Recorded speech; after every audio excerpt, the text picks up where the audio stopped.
And the thing to do, it seems to me, is to prepare yourself so that you can be a rainbow in somebody else's cloud.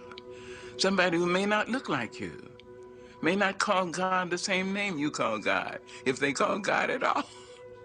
You see? And may not eat the same dishes prepared the way you do, may not dance your dances or speak your language, but be a blessing to somebody.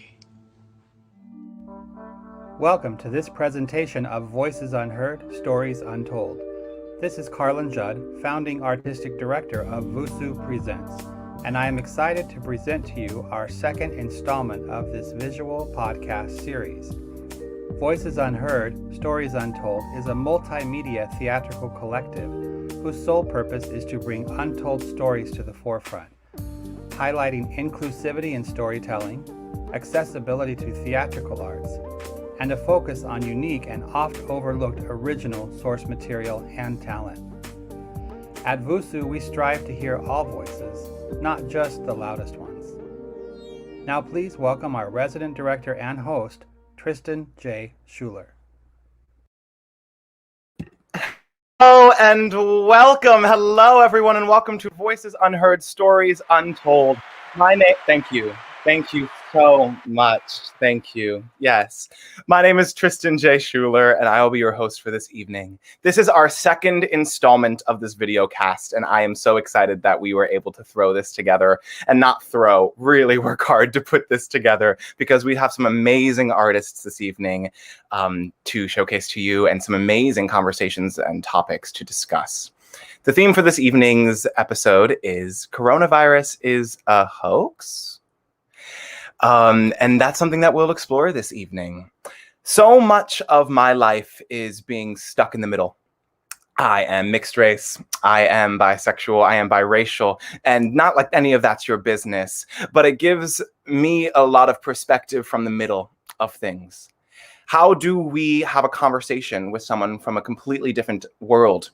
How do we understand someone from a completely different demographic? Is it possible to understand? Is it possible to find a middle ground? So we've created a show for you where we're exploring that. And we have an awesome experience this evening planned. We are streaming tonight with Contemporarily Basic Productions, but she is anything but basic. Melissa Erickson, how are you tonight? Oh my gosh, so good and fuzzy and beautiful. Hello. We are so happy that we are streaming with you. Thank you very much. Yes, thank you. The joys of live post-theater production. How amazing is it? You know, we had a industry shutdown, a lockdown over almost a year ago, right? It's went fast. We've been dealing with almost a year of virtual theater and virtual events, and Vusu is one of those. So we are so happy to be on that bandwagon, and we can only hope that it doesn't last for too much longer. But Melissa, thank you for being here. We're going to be calling out to Melissa a bunch. She's going to help us out. Mwah, mwah, mwah. But my friends, we have Bruce Dow and Lauren Zakrin in the house tonight. We are so excited to have them join us for our cold read.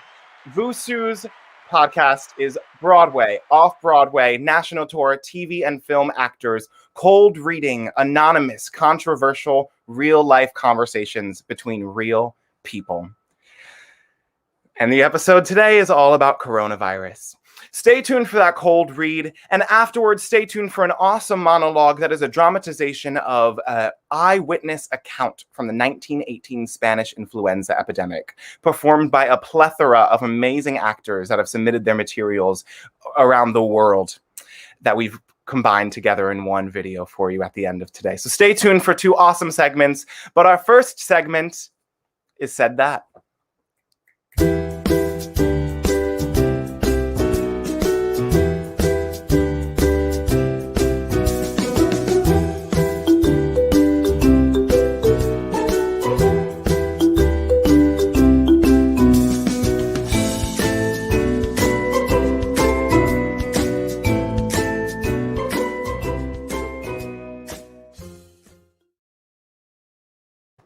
We interviewed over 100 people from all different demographics that we could get our hands into.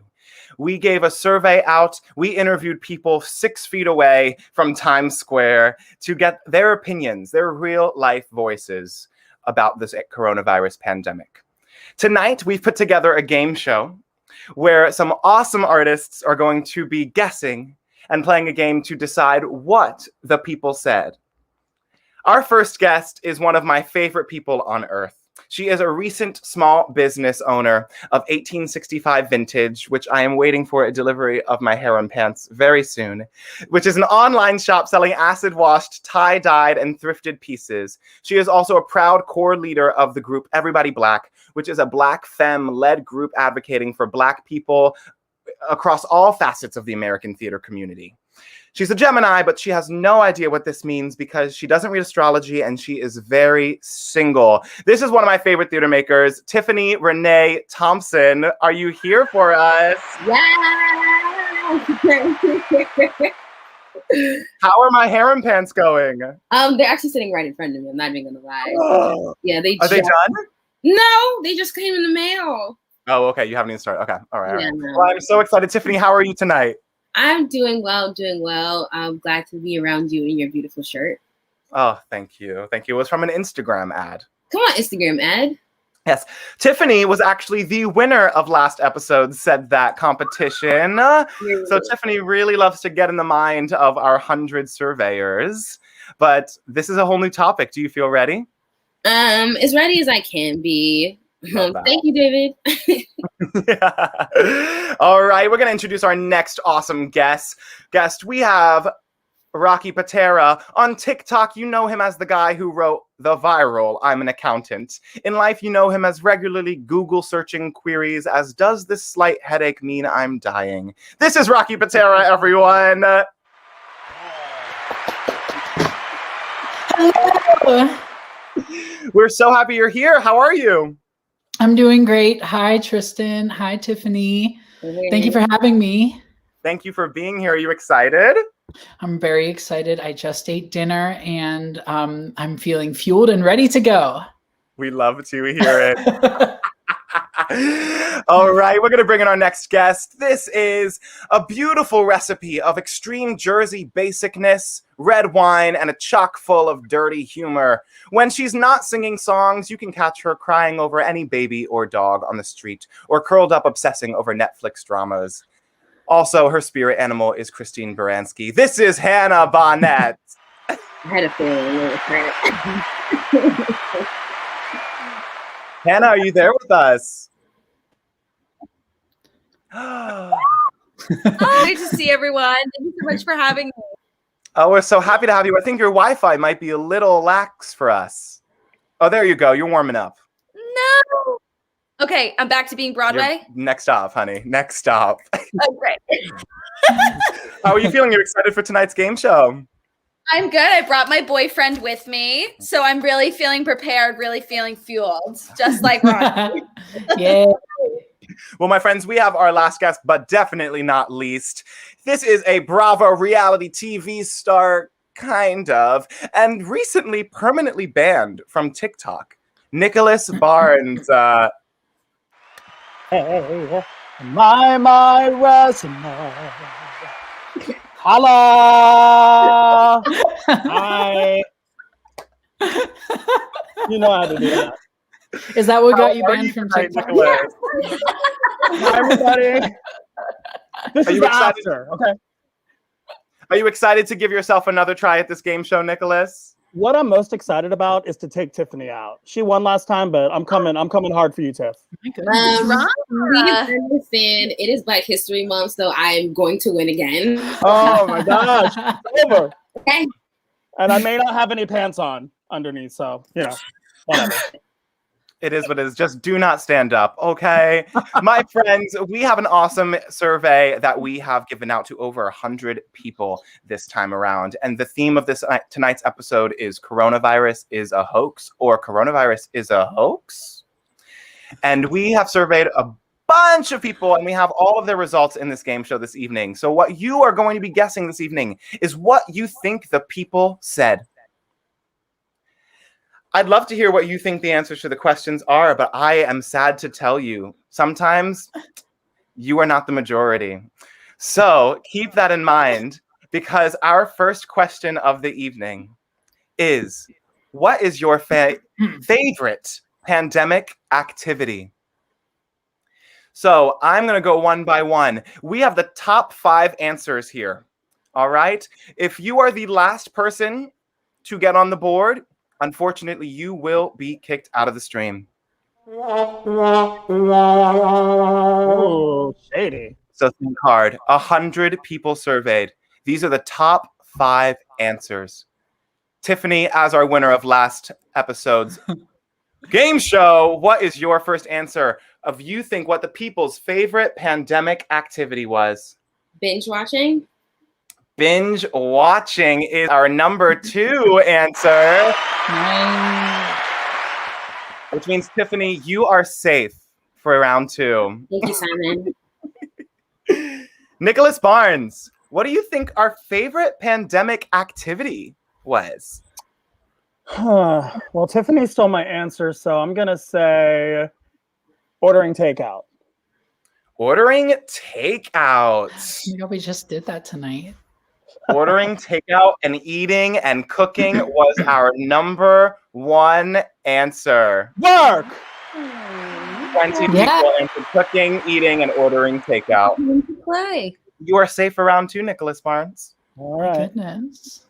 Do you guys feel the pressure? Yeah. Like Rocky it happened Patera. very quickly. Oh, yeah, Okay. honey. Rocky I have a Patera, what question. is our favorite pandemic activity?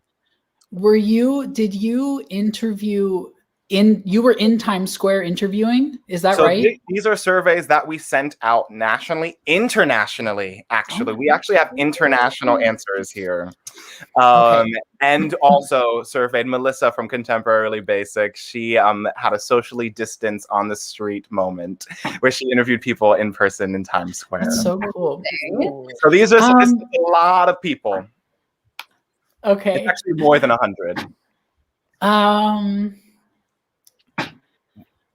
I will guess wearing sweatpants. Wearing sweatpants. Wearing not on it. sweatpants is not on our top 5. Rocky, but don't worry, you get another shot. No, Rocky is still in the game. Don't you worry. He has more shots. We have 3 more answers in the top 5. But Hannah, I'm going to ask you next.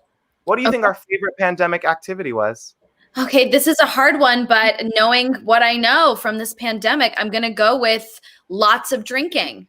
Lots of drinking. I know that was my favorite activity, but it is not in the top 5, Hannah. Hannah, doesn't it hurt? It hurts. That hurt. Tiffany and Nick, do you have any advice for these two? I mean, People clearly had healthier pandemic moments than I did. I'm thinking of others, but like we can't say them. We can't they can't phone in a friend. Oh, We're gonna go back to Rocky, and he's gonna give us the next answer. What do you think is our favorite pandemic activity, Rocky? I just feel like mine were like my activities were like there was a time when I was taking my temperature with 3 different thermometers, and I want to say like, and that was something I looked forward to every day. You know what I mean? But I feel like that would not. Doing puzzles. Doing puzzles. We like that. Puzzles, games, video games, things like this. I'll tell you that was not in the top 5, but that is an honorable mention. It did get a lot of answers. Okay. You're still in though. We'll see. So I'm whoever not going to get kicked out. Not yet. We'll see. Hannah, what's your option? What do you think? Favorite pandemic activity? I'm panicking. I'm gonna go with because I went through like a little stint of this as well. Working out. All right. Hannah Bonnet says working out, which is our 4th answer. Getting those steps in, honey. Wait, am I out? Hannah, you are safe. And Rocky, my friend, I'm you are so eliminated. sad. No, But I got an Rocky. honorable mention. You did get an honorable mention. Some of our honorable mentions were board games, meditation, and not murdering my husband. Was the other top on social media by chance? The other answers were time with family. And reading and writing. Ew. What? These were our top 5 pandemic activities, my friends. Rocky, I am so sorry to break it to you. It's been a pleasure. Thank you for being here. Bye, everybody. It's been real. Mwah, mwah. That was our favorite pandemic activity. Our next question. What annoys you the most about COVID-19? These are our top 4 answers out of our over 100 people surveyed. Nicholas, you're going to go first. What annoys you the most about COVID-19? What do you think the people said? Absolutely. People who wear their mask and their nose is sticking out. Absolutely. Drives me insane. Number 1 answer is people not following the rules and mandates. Number 1 answer. You're safe, Nick. Thank you. Hannah. Tristan. What do you think annoys the people the most about COVID-19? I want to say like people who don't think it's real, but would that be the same as not following the rules? I would say don't say that. Helpful advice. Love this. I'm gonna be Tiffany. That's how this is looking. Okay. What annoys me most about COVID-19? The fact that everything's canceled. Everything is canceled. That is not one of the top 4 answers. But it was many answers. Don't worry. Tiffany, what do you think annoys the people most about COVID-19? Quarantining? Quarantining? Do you want to elaborate on that? Like having to be stuck in the house, being stuck with like family and friends, being stuck with people that suck. I think this counts as one. I analyzed this data myself, and I think that counts as our 3rd answer, which is no control, loneliness, being alone, and depression. That was our 3rd top answer for what annoys people the most about COVID-19. Hannah Bonnet. Oh, goodness. I must say, if you don't get this one, you're eliminated. So what do you think the people... Okay, for good luck. Not getting to see your family and your friends. It's the end for me. I see it all over your face. I am so sorry, Hannah Bonnet. Uh-oh. Dang, no. Oh, you guys make me cackle. My friend, some of the other answers that we had were government incompetency. Period. It's like, wow. Politicized division between people. Ugh. And our honorable mentions were no theater, lack of work, attack on my freedoms, and being horny. Oh my gosh. Now, I know Melissa has a little clip for us on what annoys some of the people most about COVID-19. Discussion 1, is that something that annoys you the most since the pandemic? Well, I don't know. Like, we don't respect that there is a pandemic. And then people I do know who want to hang out. But I'm like, no, I can't. Misinformation. That's a good one. Yeah, that's true. People not wearing their mask. Same. My friends, we're on to our 3rd question. Nicholas and Tiffany, are you still there? Yeah. We here. Oh, amazing. Yeah. What words come to mind when you see this image? Will be closed. Can you make it bigger again? Is that possible? Yeah. Thank you. City what? Of Wacko? City of Wacko? Waco. Waco. Oh, hello. Thank you for your support. Stay home. Stay safe. Jake. So we interviewed 100 people and they gave us 1, 2, or 3 word answers.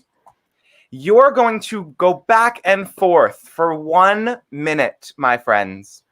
And you're going to each have a chance to say one answer, what you think the people said. If you get an answer right, Tiffany, you would get a point. If you get an answer wrong, you get no points. Does this make sense? Copy. Beautiful. All right, my friends, we're going to count down from 1 minute. Nicholas is going to start. What word comes to mind when you see this image? Can I have the image back for me, please, Melissa? Thank you.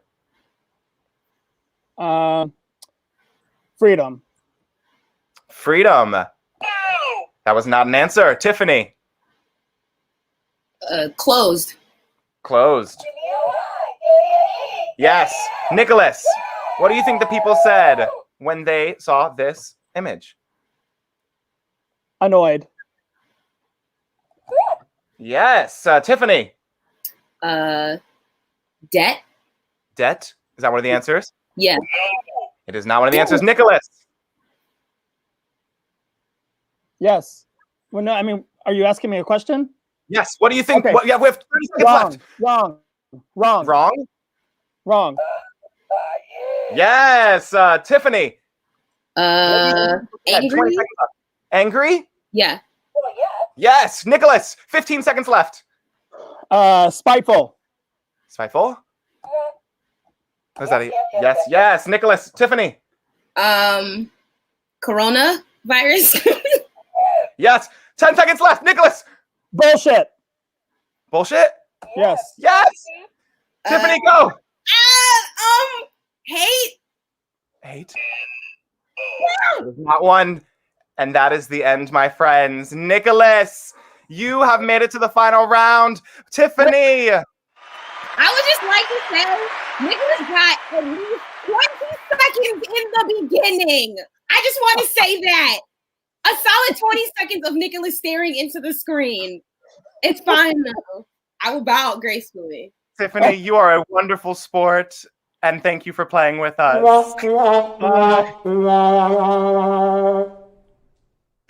Nicholas, my friend, are you ready for a final question? Yeah, but I need to tell everyone really quick who else doesn't believe in Corona. My barber, because I had to tell him 24 times to pull his mask up. Okay, go ahead.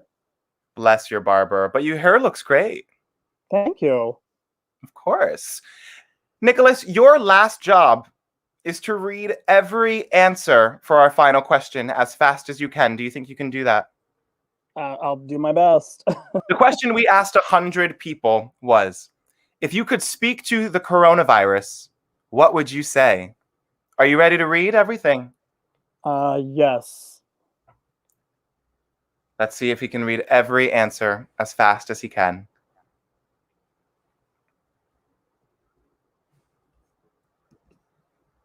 Can you chill? Thanks for nothing, loser. Go the fuck away. Get the fuck off our planet. Bye, Felicia. Sorry for anthropizing you. I read about you in the books of Animal Pharma and Fahrenheit 541 and blah, blah, blah, blah, blah. And don't because called you a virus. Most of us are inherent. Don't be so much damage. Fault. Congratulations, because it's people's fault. They let some germs. What? Who sent and why? Please go fuck off. Then I give them credit for your mom. If you're going to exist, can you kill the idiots? Kill the selfish folks, please. Get the fuck out. Leave. I mean, this is a disaster. I'm gonna give my prize to Tiffany. You think you're hot shit now, but child, no. This is a struggle. I believe your presence has served many purposes. I learned about myself, my community, human nature, shown resilience, and revealed my biggest fears. I am thoroughly sick of you. We should break up. I agree. Wow. That was a mess. Nicholas, you did a wonderful job, and because of that, you will be receiving a full heart chocolate Godiva box for Valentine's Day, my friends. Yes. Congratulations. Thank you all for being here tonight. Stay tuned. We're going to go into our cold read in just a moment, but let's hear a little bit more of what the people said.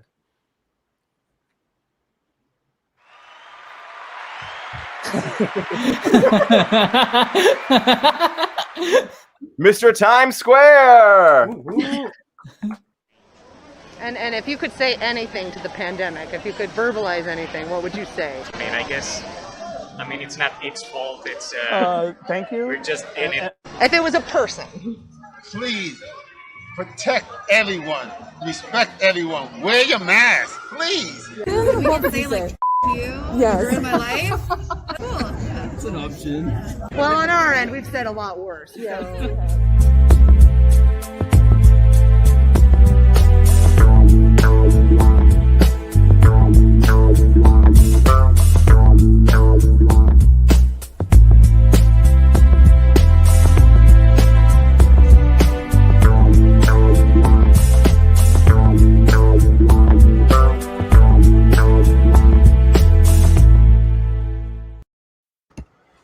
We're moving on to our second segment of the night. We can throw Nicholas Barnes, the winner, away. I've said that.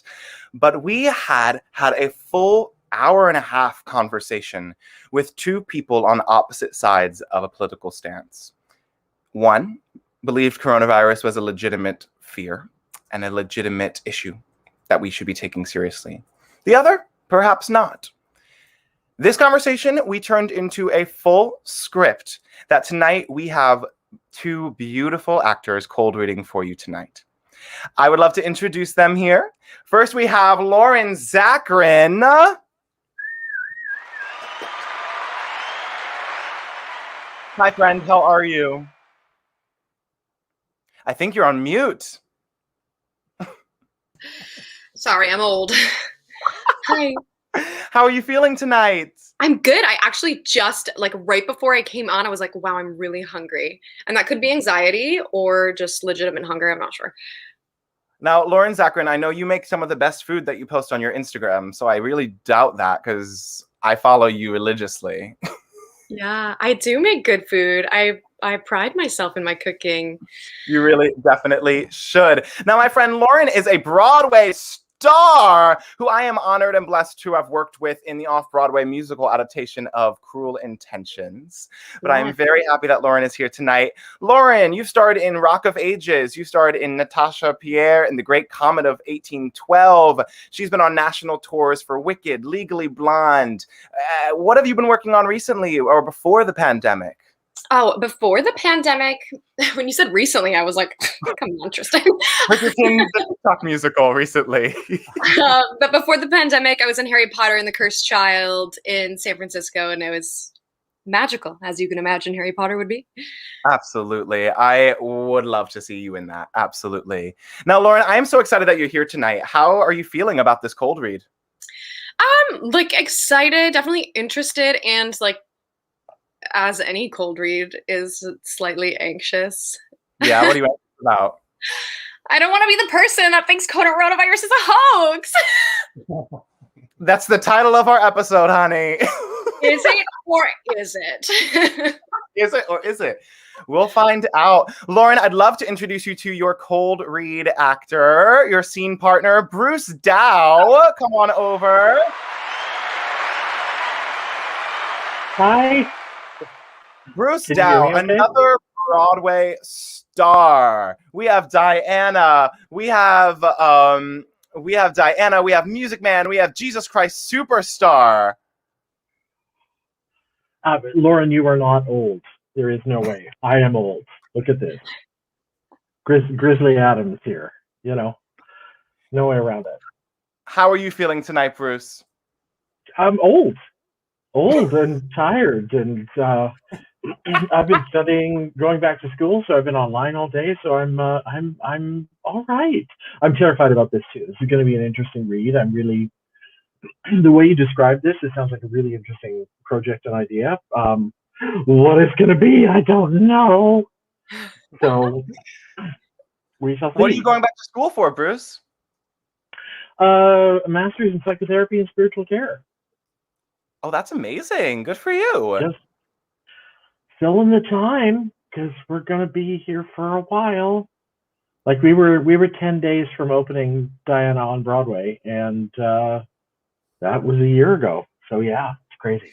Wow. But just keep the brain going. You know, I think we have to grow ourselves as well as just keep from going crazy. You know. Absolutely, I can't agree more. Lauren, you just got certified in something as well.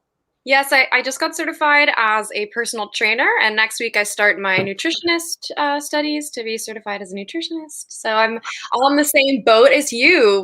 What better time? When, as actors, do we have this amount of time to work on something else? So,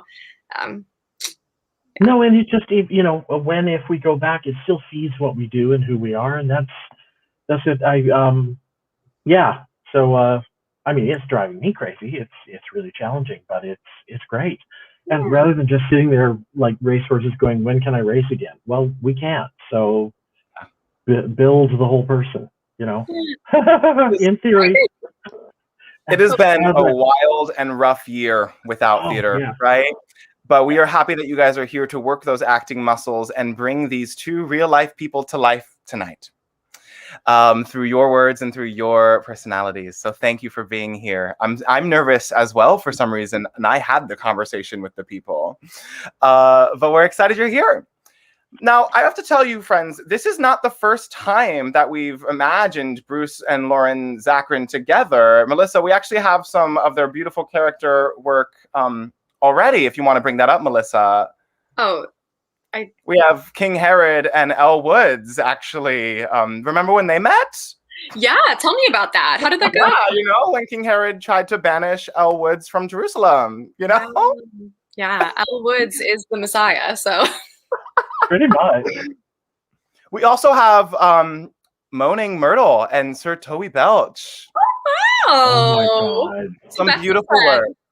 Oh my God. Beautiful, beautiful work. And my personal favorite is Catherine Murtoy and Lee Bowery is Wow, you really pulled that outfit off better than I did. I think Lee wins. Yeah. I wish I'd kept that dress. It was fabulous. It was floor length. It was red tulle right to the floor. It was floor length. Yeah, it was fabulous. Honestly, you look amazing. I'm a little jealous here. But my friends, did you receive an email from me with your cold read script? I did. But when this thing started, I was like chilling and watching. And I was like, oh my God, I never looked to see if I got the email. I was like panicking. So you are now permitted to open up your email and this cold read script and have that on the side, okay? Yes. Oh, I have it open. It says, stop. This is a cold read. Do not read until we allow you to. And I obeyed. You're so good. That's why we love you, Lauren. We do. So if you want to scroll down to the second page. Okay. So we'll be reading for the roles of Peter and Paul. Okay. Are you ready? So I'm Peter. Lauren, you're going to read for Peter. And Bruce, you're going to read for Paul. Are you ready to cold read? I'm terrible. I'm sweating. I have to take this all about coronavirus is a hoax. Scene 1. 2 people log on to a video call. Conversants how they were affected when the pandemic first began. Me?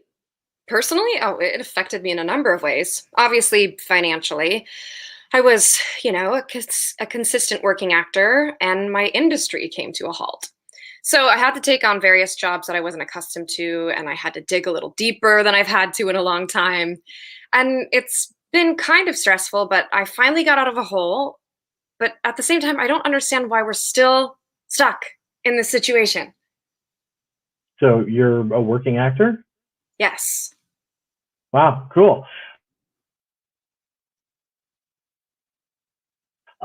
Really fortunate not to have had the same kind of impact on my income, which, you know, a lot of us have and a lot of us haven't. I was in a very different place, also where I could leave the house every day and be out in the office and working with people every day, and that ended abruptly. And what about you? You know, on the day-to-day, Paul? You said everything ended abruptly. Oh, yeah. Sorry, because lockdown and everybody leaving the city. I live in Midtown Manhattan, and late February, when I was just walking my dog, I would see people leaving the city in droves outside of every building, people piling to SUVs and cars full of their belongings and just getting out of town. So just the everyday experience of being out with people, going to restaurants, having people over, going to people's places, going to events, going to work, that all changed. How do you feel about that? People who just left big cities. If I could have, I would have. Yeah, why? Well, it just felt like the thing to do, rational. Staying in the city, though, there was a lot I was really happy to be here to witness, and not all of it was good, but to bear witness to that event and that history was pretty remarkable. Yeah, so, New York had a little bit of a different situation because we're in, well, New York City. Anyways, it really baffled me, when it first happened. I'll never forget, the governor decides to shut down in March. And I remember driving home and there was a line out the door and liquor stores and all these places. And I'm like, man, you're talking about this deadly virus, but the stores are packed and small businesses are kaput. It's so funny because I was supposed to do a new show in March and I was upset leaving this theater because they informed us that the show isn't happening anymore. And I remember driving home. I mean, we closed the show for this, but people are still out.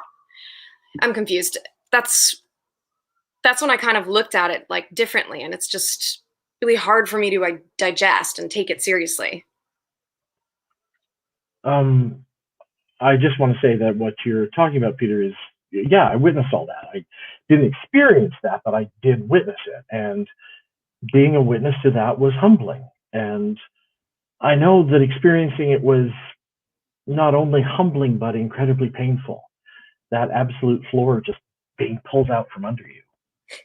When I saw the pictures of the doctors and the scientists in Wuhan with their full bodysuit on, they looked like they were going to Mars. And then you're telling me that this piece of cloth on my face is going to stop the virus from getting in. And that's when I was like, this is crazy. My aunt is fighting for her life with pancreatic cancer. Oh, wow. And nobody's, making provisions for her or making arrangements to make sure she's over here in the corner. So no one, because she's not the agenda. So that's the red flag I was getting from this whole thing. Wow, you just opened up so many things there. Like PPE and the personal protective equipment that scientists and people in a clinical setting are using compared to a cloth and paper mask that the rest of us are using. But also the capacity of the healthcare system becoming overwhelmed with COVID patients has had a direct consequence to people who don't have COVID but do have cancer or other illnesses that aren't getting treatment that they need. This was all before we knew everything, before we knew everything was going to close down. I didn't expect everything to close down the way it did at first. Yeah, well, with lockdowns, that order was sent from higher up. Well, no, that was more local. It was different localities that started that. When you talk about all the way up, if you're talking about it like Washington, they stayed out of it. They really stayed out of it. And I remember the last time I was at a restaurant was March 6th, and it was a Friday, and it was the 6th of March, and then a week later, things were still open, but 2 weeks later, everything was closed. It was very frustrating, and I'm not going to lie, I've been pretty consistently rebellious to the whole thing, because coming from Jersey, I'm connected to a lot of small businesses. Diners that have been open for over 50 years that I went to since I was a kid, local hardware stores, things like that, they're just closed. But then, Wawa can be open. Walmart, all these major companies, they're okay, but the little guys, they're done. Were you ever afraid of getting COVID, of getting sick from it? Sorry, what was that? Were you afraid of getting COVID and getting sick from it? Oh, no. I don't know, I guess it's just more faith, and I guess because I'm a pretty healthy person. I take care of myself. Not to say that that means that it makes me invincible, but I feel like my chances of not getting, dangerously sick are better than someone who's not as healthy. So, do you know anybody who did get sick? I know a few people that got COVID, and believe it or not, those were individuals that were very consistent with wearing their mask and stuff. I was puzzled and baffled by that because I thought, like, isn't that the whole point? Do you know anybody who died? I do not. Not a person. I know a person who died. I remember it was February last year reading something in the news that said, everybody's going to know at least one person who dies. Mm. And by May, I did know one person who died.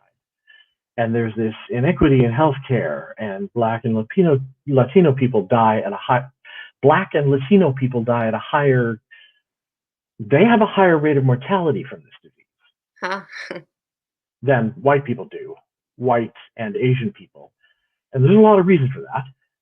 Some of it is unknown because this is emerging science, and other factors are more understood because there are different inequities in healthcare and access to healthy food and access to hypertension medication and a whole host of other things like that.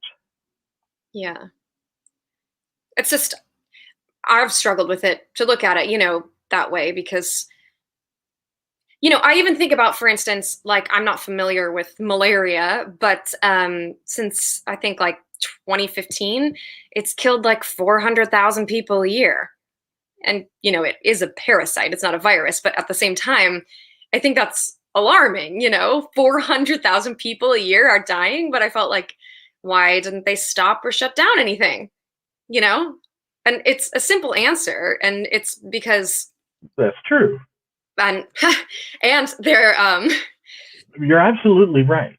Yeah. So what really grinds me up with this, because, this thing, there's definitely an agenda behind it. I just feel like we all have these illnesses, STDs and viruses and the flu or whatever it is that they didn't have a cure for. They have a needle for this. It's interesting that you said that about malaria. I think that more people have died from malaria than any other thing. Yes. Combined. Like, that is the single leading cause of death throughout history. Yeah. Mosquitoes are the most lethal problem on the planet, and they still are.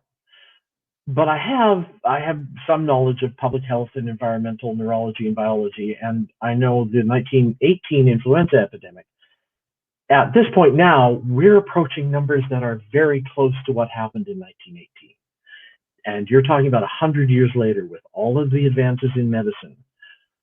COVID is going to be very close in the lethality to what the 1918 influenza epidemic was like. Well, like, another thing you have to look at too, Americans in particular, we don't take care of ourselves. And when I say we, I say as a whole compared to the rest of the world.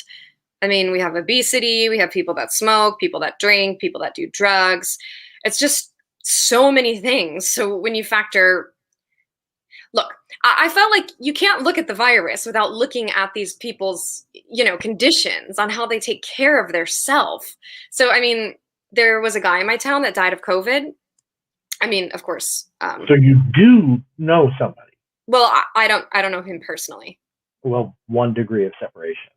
Yeah. Okay, but this gentleman in particular, the headline was, 50-year-old man dies of COVID. But it wasn't like, he just got a COVID thing. I guess like a week later, it was like, oh, he had this, he had that, he had asthma. Well, absolutely. Yeah, there's a lot of that. Absolutely. I smoke and drink and do recreational drugs, so I think maybe I've got a 50-50 chance if I get this thing. Hey, Tristan, I'm glad we got that NDA. Nothing is off limits here. At this point of the conversation, I asked the two conversants what they think of the numbers. Over 400,000 people in the United States have died in this single year because of the coronavirus and COVID-19 complications.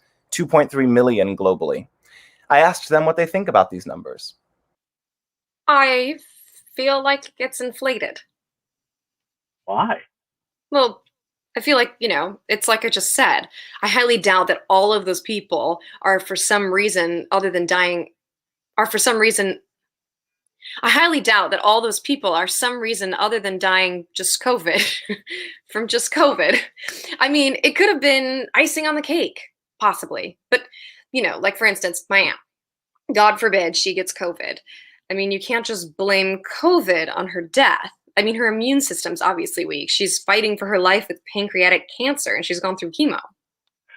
And if she gets COVID and passes away, and her death is classified as COVID, not pancreatic cancer, that's going to make you feel like this is less legitimate? Yes.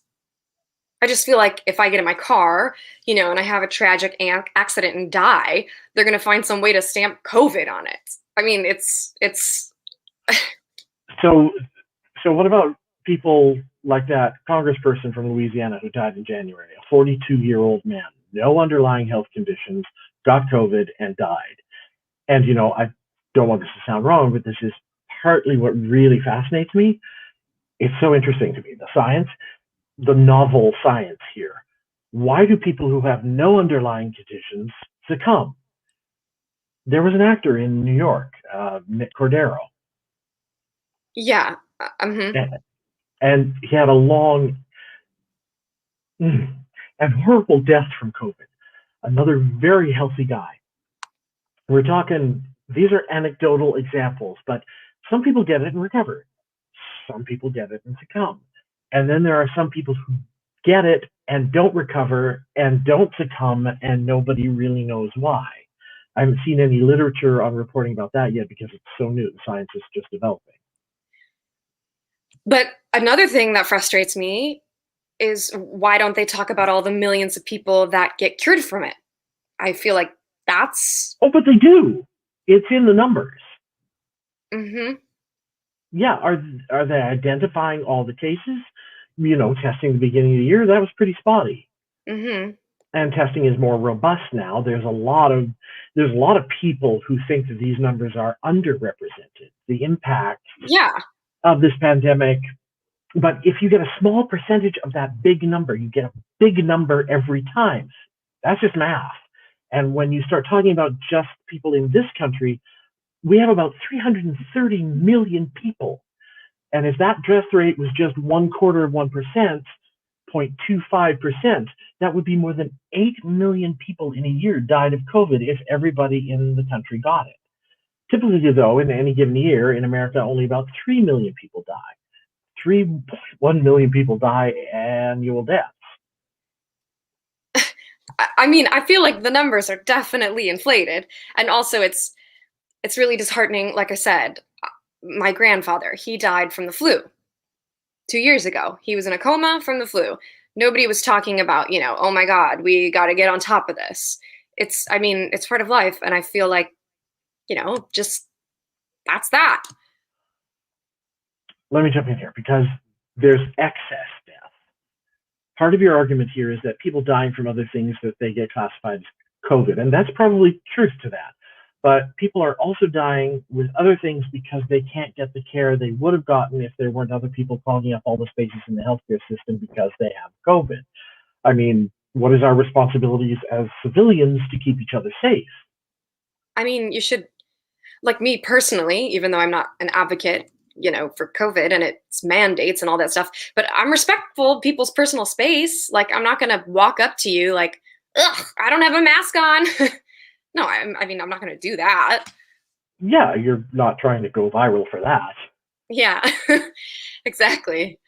I definitely conduct myself as a gentleman, you know, the other people's space and all that and their personal views, but like, I'm not going to bash you because you disagree with me, you know, at the same time.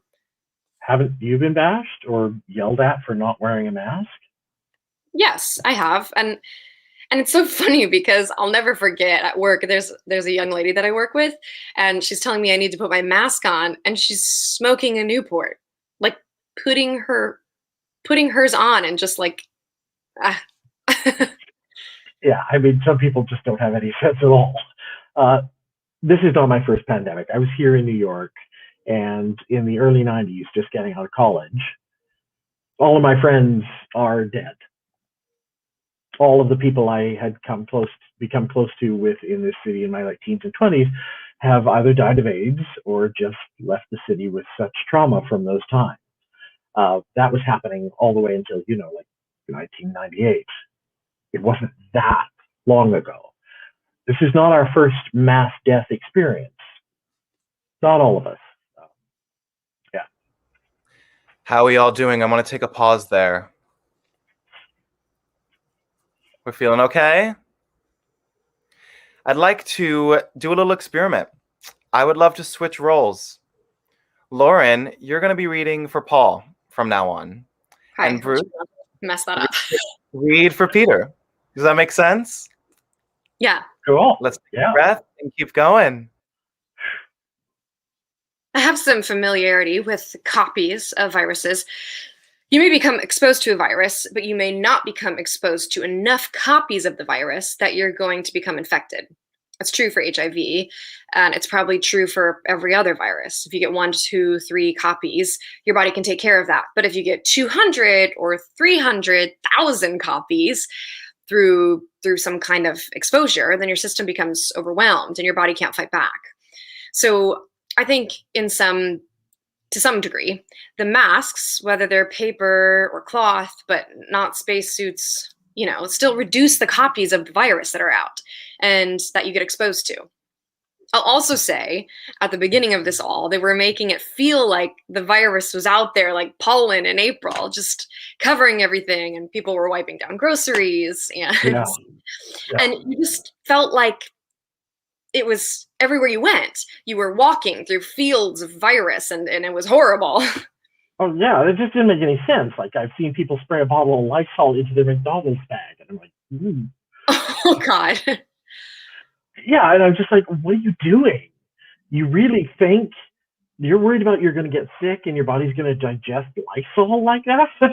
I mean, look, it's definitely reasonable to have different opinions, and I think horrible things that are going on right now is that you're being forced to do this. It's not a choice, and that's a big problem for me. Freedoms come with responsibilities. We live in a society. We live with each other, and we are taught from, preschool. And at least, most of us are taught that we have to get along with others and you have to do things as a part of society. You have your individual freedoms and you have every right to all of your opinions, but to be in a group setting, they may need to, make some compromises. Okay, I hear you on that, but another way to look at it is like, okay, we're all in this group setting, like you say, and we need to, be mindful of that. But are people mindful when they're having unprotected sex or when they're secondhand smoking? Okay, well, hopefully if they're having unprotected sex with each other, if there's 2 or more consenting people involved. Yeah, and if they're not, then that's a problem. But that's what I'm saying. And that's exactly what kind of problem we're talking about. Because if you're going out without a mask, isn't that the kind of equivalent of sexually assaulting somebody? It's like if you pretend to put a condom on and you're fucking somebody, but you didn't put a condom on, that's criminal. Well, the thing is, okay, forget the condom. I'm talking about what that person is having or fucking, like you said, they're fucking and they have a sexually transmitted disease. That's criminal. Or they don't know. What if they don't know they have it? Then that's different. And that is where, what if you have coronavirus and you're asymptomatic, so you don't know that you have it? People can make decisions amongst their own social groups, and that's exactly what is happening. There are parties going on, and there was a lot of travel for the holidays. But I mean, look, I'm willing to take care of myself, and my tolerance for taking risks has increased from where it was in April to where it was in June to now. I'm willing to take more risks for myself, but I do not want to be the one responsible for transmitting this virus to someone else and the cascading effects of someone who dies. I don't want that on my conscience. I mean, my old quote was, you can't beat the clock. I mean, I don't think a mask is going to extend my life or anybody else's. It has. It's proven. It does. It works. I feel like people are putting coronavirus like as either you fear it or you or you have to take on death. And I just don't think that's accurate. I feel like I could wear a mask every day. If I get diagnosed with a brain tumor, then I'm going to be, look out, man, like, God, I was wearing a mask. It's a public health hazard. So is not wearing a condom. It's very similar because, I mean, just like I said prior, like, you mean to tell me that I have to wear this mask, but I still have the choice not to wear a condom? I can give someone a possible STD and they have to give it to me, vice versa. It just doesn't matter. But, like, that doesn't it make sense to me. Like, where's the mandate for that? Because there is no mandate for you to wear a condom. There are laws on the books, and people get prosecuted if they knowingly infect other people. No, I know that part. And it's not airborne, thank God. Gentlemen, this could still be an extinction level event. We don't know yet. I mean, if it is, a mask is not going to prevent that. It might, or it might not. If we're just talking about masks, I don't know how much there is to say. Scientifically, mathematically, and statistically, it has been proven that it reduces the spread. But things still happen when you have a mask. There's touching the mask and getting the mask contaminated, not cleaning the mask, wearing the mask day after day. All of those things are problematic. Not wearing it all the time is also problematic. I mean, it sounds like you were just willing to allow nature to take its course, almost like there is nothing you can do about it. Yeah, it's happening over a number of years. Listen, life goes on. I mean, I don't want to sound cheesy, but Jurassic Park, I mean, it really does, like, life goes on. So what about the vaccine? Do you have any thoughts on it? You couldn't bribe me with a bucket of chicken to take that vaccine. No shit. Why? No, I mean, like, okay, so my dad was a Navy SEAL, right? And obviously in the military, you have to get vaccinated. And he had a plethora of stories getting, all sorts of mental illnesses from possible shots and vaccines that they took. So as a kid, I was actually not vaccinated, nor were my sisters, until we got much older. I've never heard of a flu shot. I've never even had a flu shot. Nothing, You must have had all the regular vaccinations, so you could go to school. Were you homeschooled? Well, so in the mid-'80s, I know I look much younger, but in the mid-'80s, that stuff wasn't mandatory yet. So I've never had a chickenpox vaccine, not one. Well, it would make sense that you wouldn't have because they didn't exist then. But you would have had mumps, measles, rubella, whooping cough. There's a bunch of vaccines that I'm sure you had. I'm telling you, we didn't get vaccinated as kids. Yeah, we did not get a vaccine. Do you think that comes from distrust of health officials? It's part of faith, too. I was just taking care of myself, believe it or not. There's no point in my life where I wasn't taking care of myself. I was 330 pounds and I was extremely unhealthy. And if that was me today, then I could be someone that Corona was to meet me. I probably would have a hard time fighting it. But, well, congratulations on getting out of that, because you're right. Obesity is one of the biggest risk factors associated with COVID. Yeah, it is. And it's strange because, I do know these people that, well, I know people that had it, and these are large individuals. And it's like, they're puzzled as to why they're having these respiratory issues. And I'm like, well, you had trouble breathing prior to this. Yeah. I'm again on the opposite side of that. I get vaccinated for the flu every year. Whatever shots they can get me, I'll take them. Yeah. No. The last shot I had was Shingrix because I never want to get the shingles. I've seen people with that. That's awful. When they were available, I got Hep A, Hep B. Yeah, if they make a shot, I'm there for it. But I also know that the Black community has been victimized by the medical community and in general American society in ways that are specifically related to vaccine testing. Do you agree? I mean, yeah, I feel like the Black community definitely has been taken advantage of in regards to vaccinations, and all that stuff and testing and all that. But I'm on another note. I mean, there are people, they are people, and they made choices. I mean, whether they're manipulated or not, nobody's putting a gun to your head. That's my thing on that. And at the end of the day, we have to we have to take care of ourselves to get through this. Peter, I can tell you're really smart. I can just tell from this amount of time that we've been talking. You learn from doing and by examples and from observations. And the longer you live, the more experiences you accrue and the wiser you become. Yeah. Do you feel like you are just predisposed to not want to think that masks can help or that vaccines can help?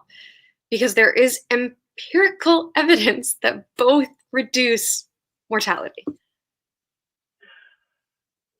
I'm just an advocate of, you should be able to make your own decisions. I mean, I'll give you a prime example. I'm not a fan of wearing a seatbelt, Oh, shit. Stop. Man, why? It's the dumbest thing ever. I get pulled over, sure. Roger, here's your ticket. And I'm just like, dude, the only person I'm going to endanger is myself.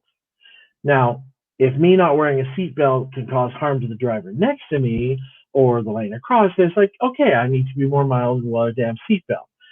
I know it's a silly analogy, but... No, it's actually a really good analogy because it's so fucking stupid. It is. It's fucking dumb. And I'm not. I wouldn't ever criticize someone for wearing a mask or taking care of themselves the way they need to do that, because at the end of the day, you're in control of your personal space. But I don't like that they're making demands for this. When there's a lot of things like unprotected sex, drugs use, that's okay, you're good to go. But I got to wear this damn mask. At this point of the conversation, I brought up the fact that in March of 2020, the lieutenant governor in Texas casually suggested that senior citizens would and can sacrifice their own lives in order to protect the U.S. economy, and that the lockdowns are the real enemy here. I asked Peter and Paul how they felt about what he said.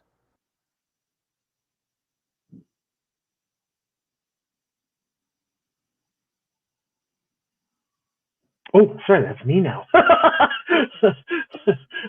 Whoops. Actor still. I mean, I agree, because at the end of the day, man, these lockdowns, they're unconstitutional. Oh, God. No, first of all, I never thought I'd see something like this. I thought that's the worst thing I've ever seen in my life was 9/11. But this is just on another level, Liberties just being gone out of fear. I mean, if these elderly people, most of them are very mindful to make the choice on how they want to move forward. I mean, I feel like they're being forced into those nursing homes. Literally, that's not right. But on lockdowns, if we stay locked down, there's going to be no America, man. It's just as simple as that. If we don't stay locked down, though, it can get so much worse. And then the lockdowns will seem like the easy solution. If the infection spreads at higher rates, people could get too sick to go to work. Infrastructure will shut down. There won't be people to run anything. It's already shut down. No, it's really not, though. These lockdowns have been lax, and we'll use air quotes around that because they're really lax. We have 15 to 25,000 more deaths this year than any other year, and that's with these measures. And if the infection spreads 10 times more people, then 25,000 deaths becomes 250,000 deaths. Yeah, but just because... And it gets worse. Okay, but just because additional people get infected doesn't mean that they're going to die. True. But, if twice as many people get infected and the virus becomes twice as lethal, more people will die at the current lethality rate, which is 1.6%. We just have to move forward and just conduct ourselves and open things back up and be mindful of people's personal space. I feel like we're just going to be okay. I mean, yeah, people get sick every day. I'm not going to sit here and just say this thing isn't real, but I feel like the fear of it is it's exaggerated. And, just like the President of the United States said yesterday, signed a mandate where you had to wear a mask on every federal property across the country. But yet he's on federal property not wearing a mask. It's false equivalency. Stop. Just stop. Wait, no. What? It's a false equivalency. He's outside. He's alone. Oh, come on. You're talking about his speech at the Lincoln Memorial. Paul, I'm calling it like I see it, baby. It's an absolutely false equivalency. You're better than that. I call it like I see it. Come on. Well, I want to say I feel the same way a lot of the time. It's oppressive, and this way of living, like you said, you thought the biggest news event in your life was going to be September 11th. And it was for like 18 years. And then this happened, and it makes September 11th, you know, we're having September 11th every day. It could be 10 times worse. I like to roll the dice. I'm a risk taker. I thrive in moments where I can put something at stake. I'll take my chances, open everything up and see what happens. But if what happens becomes like dystopian, who's going to be here to pick up the pieces when it's all over? I mean, there's just not going to be any pieces left going forward like this. I mean, it's just not realistic. To wrap up our conversation, I asked our participants if they had any last remarks regarding the tragedy of the coronavirus and the last year in quarantine. Paul? You can say one thing. Oh, me first. You know, the dinosaurs were on the planet for how many millions of years, and what are we?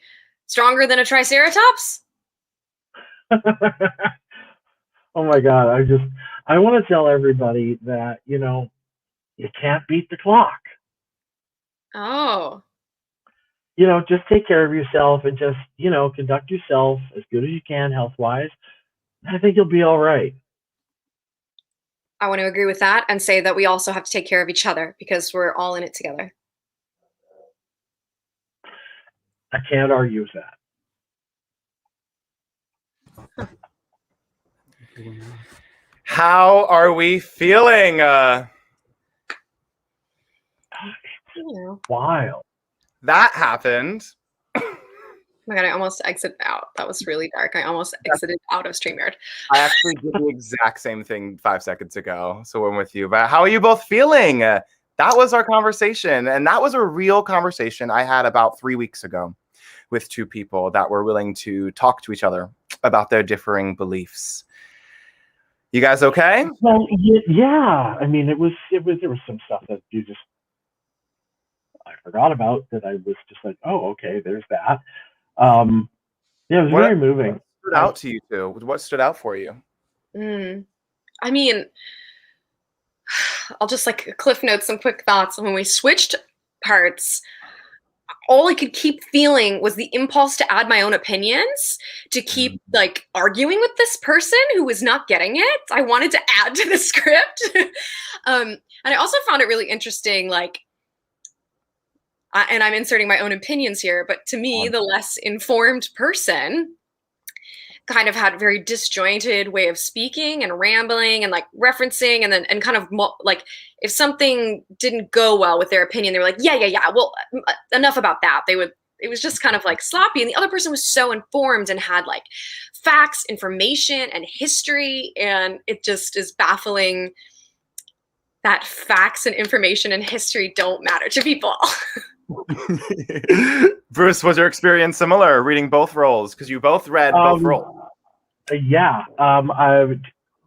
Three things popped up. First of all, I didn't know Nick Cordero personally, but adjacently, and so to suddenly read his name in the middle of that and just go, there's so much going on and I've forgotten about him already, and that's heartbreaking. That stuff like that is happening, and we're forgetting the people involved. I came out in the 80s, so the whole AIDS crisis thing, I was realizing my sexuality and afraid to touch anybody because I thought I'd die. And I also, what the whole thing, you know, exactly what Lauren is saying, and it's a weird thing I've lived a lot of my life in Canada, and we have, and they used to have them in the States, that news bias laws, that news had to be basically news. You couldn't make shit up. It had to be, freedom of speech had not taken over to the point that you could make anything up. So when I would come down here and do a show, and you'd watch and you see, you know, early CNN, it still happens, but less so, where it's just like, I'm going to give you my opinion. Well, I'm going to give you my opinion. And I'm going, this isn't news.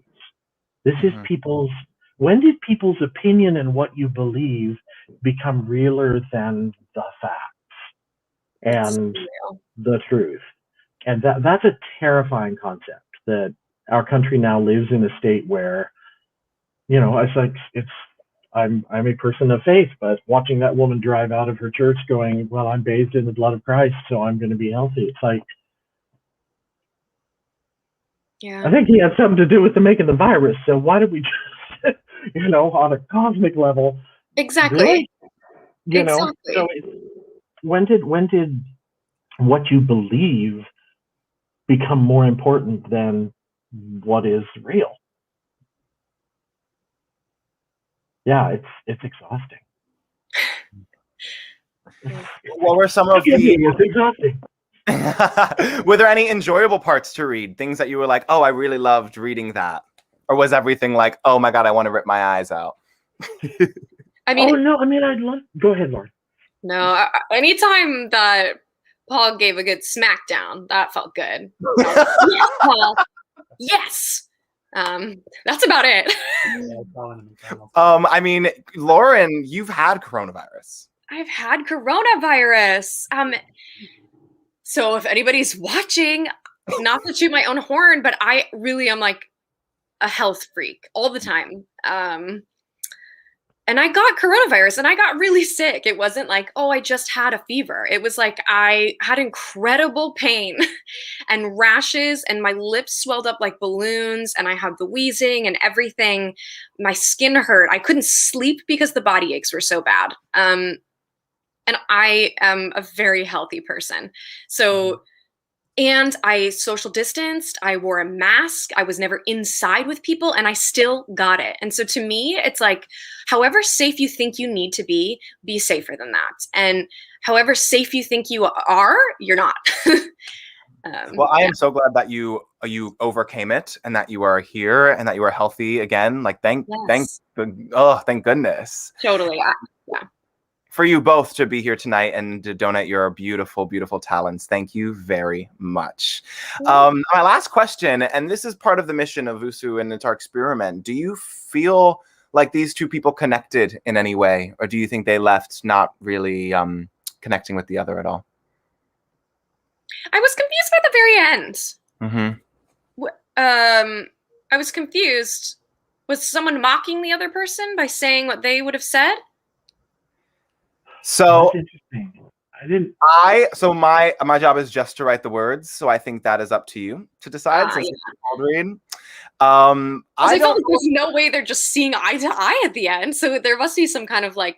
You know, I really like how it ended with you know your final thoughts, and then the last thing that Paul said was, "I'll say yes, and we also have to take care of each other." And then Peter said, I can't argue with that. And that's actually how the conversation ended. And I was like, I hate that because that is just a quote. That's like posting a Martin Luther King quote, but there's nothing behind it. There's no action. There's no like, but also I love everybody and like, God bless. You're like, well, there's no actual like loving godly nature behind that if you're not acting upon that.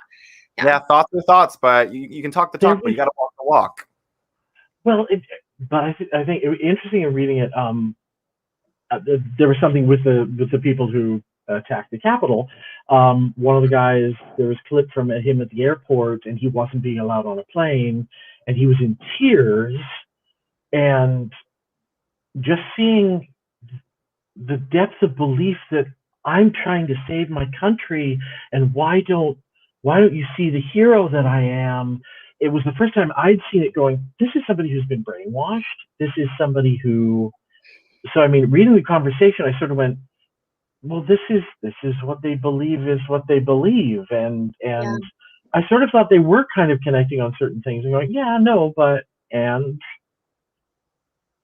it's scary the depth of, it's very easy for certain of us to dismiss and go, oh, they're just crazy and that's wrong, and they're not walking the walk, but they think they are. So many people are great. They're walking the path of freedom. And like you said before, it's about where you get your information from. Like there are news sources that are considered legitimate and massive corporations that say it's a hoax or side with Trump or whatever. So people are only as good as the information that they're getting. So if their whole family and community grows up watching whatever news station, that's the information that they're getting, and you have to kind of be. That's their reality. That's their truth. Yeah. And there is so I think such a thing much as more complex. Yeah, I mean, it's much more complex because there are multiple truths all at work right now. And so much of what we're trying to do is just bring people's experiences, right, wrong, whatever, just so we can like hear them for a second, be like, oh, that's where you're at. Got it. Interesting. Let's talk about it. It's such a cool thing. Yeah, you know, it's an interesting experience. I have family, I have friends all over the political spectrum, and sometimes it gets very hard for me. It's very hard for me. Not like it's my problem, but I want to love everyone that I love. And, in the last couple of years have been the hardest. And this last year specifically has been so divisive because of the coronavirus pandemic and the losses that people have experienced and those who think it's a hoax, those who don't. But as we just read, those two people were talking, which was very fascinating for me. And I'm feeling like some self-consciousness or like disappointment in myself because like I don't want to have these conversations with people anymore. And I know the whole point is that like we have to be active and we have to keep trying to get people to believe that systemic racism is a thing. Like we have to keep having these conversations and like we can't be fatigued. We can't get fatigued by it. We have to keep trying to share what we believe in. And I'm sure both sides believe that. But when we were reading the conversation, I was like, oh man, I would just be like, okay, bye. I'm out. I loved watching you two in both roles. It was just fascinating to just see like when you were living or when you were like, it was just I think when I was the other person, like my brain like couldn't do it. I like couldn't say the sentences. I was like stuttering. I was like, I don't understand what this person is trying to say. Brain fry. Well, my friends, if you have any last minute comments to throw out there, we're going to wrap up for the night. But I am so grateful. My friends, everyone watching, please follow Lauren Zakrin and Dow Bruce on Instagram, on Facebook. These are beautiful, brilliant actors that have wonderful careers. And they also are wonderful, wonderful people. So please support them with all that you can. But I don't know if you guys have anything else you want to say before we sign off for the night. No, thanks for having me. This was fun and interesting. And, there's a performance aspect to it, but there's also like some mental stimulation with people outside of my apartment. Happy to do it. You can call me anytime you want, girl. Yeah, no, it's a real treat. Yeah. Stick around, audience. We have one more segment. We have a beautiful, beautiful monologue that is a dramatization of the 1918 Spanish influenza epidemic, an eyewitness account that we've turned into a monologue that many brilliant actors across the country, across the world, have submitted their materials that we've connected into one group monologue. Thank you, Lauren, and thank you, Bruce. I'll talk to you guys later. I adore you. Now, my audience watching out there, we are Voices Unheard, Stories Untold. We are a multimedia theatrical collective that has created this video cast as an experiment, as a experience, and we are so happy to be here. We are so happy to be an outlet for art, an outlet for opinions, an outlet for understanding or attempting to understand each other across this divisive time. If you are interested in supporting Vusu's mission or supporting these awesome artists that are here tonight and the work that we're doing, we want to be continuing work in different realms of theatrical practice. But we're going to throw up our Venmo and our Cash App right over here. Please subscribe and like on our Facebook, YouTube, Instagram. We invite you to follow us as we create more different projects and as we continue this video cast on further, more interesting, less interesting topics of discussion. If you have an idea of what you think our next theme should be, throw it in the chat box, throw it in the comments. We are still deciding what we want our next controversial topic to be, to bring two awesome actors to cold read a real life anonymous conversation. So stay tuned. We're going to go into our last segment with some of my favorite actors that have become my favorite actors in the last couple months.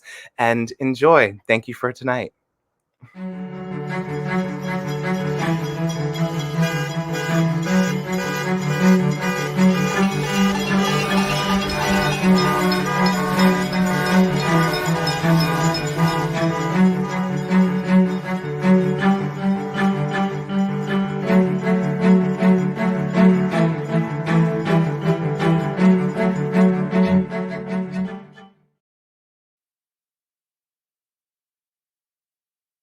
Vusu presents an eyewitness account from the 1918 Spanish influenza epidemic, as recorded in Pandemic 1918, Eyewitness Accounts from the Greatest Medical Holocaust in Modern History, by Catherine Arnold. We wandered down the main path past the brown and gray stone monuments, past carved crosses and sacred hearts, and triumphant stone angels with impassive granite wings. The path ended in a dump, and Everett turned right through a thicket of ground oak and speckled alder, holding up his hand in warning. In warning. Around the raw earth of an open grave, a group of mourners was huddled together like a flock of bedraggled starlings. The fumed oak coffin had been set beside the grave, and a priest in a biretta stood at its head, making the sign of the cross, even as we looked down. Yeah, the mourners began to file past. Some of them stopped to pick up a bit of earth which they scattered on the coffin. A heavy-built man with white hair and florid features stopped at the grave's edge, shook the damp clay from his fingers, then glanced up to see us, peering through the alder bushes. "Get out of here." "Get out of here, you!" he shouted, his face turning scarlet. "Get out! Get out!" We scurried and stumbled across a horrific sight. There were coffins everywhere, but even more corpses. Bodies were being dumped so grave diggers could reuse the coffins. There was this one grave digger that climbed out with a shovel by his side, lighting a pipe. An old Italian with a drooping mustache. He was wearing a shapeless felt hat with a turned down brim. He stared at us with shrewd, uncomprehending eyes, then took his pipe out of his mouth and spat. "Ah, you boys are going home," he said thickly. "No player here. Go on a home. Go on a home. Go on a home. Go on a home."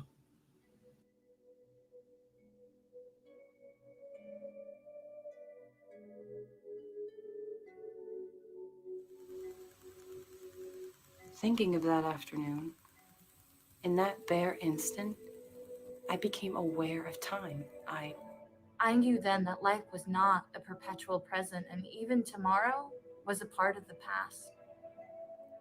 And that for all of my days and years to come, I too must one day die. I pushed the relentless thought aside, knowing even as I did. Knowing even as I did. Knowing even as I did. Knowing even as I did. I should never be wholly free of it again.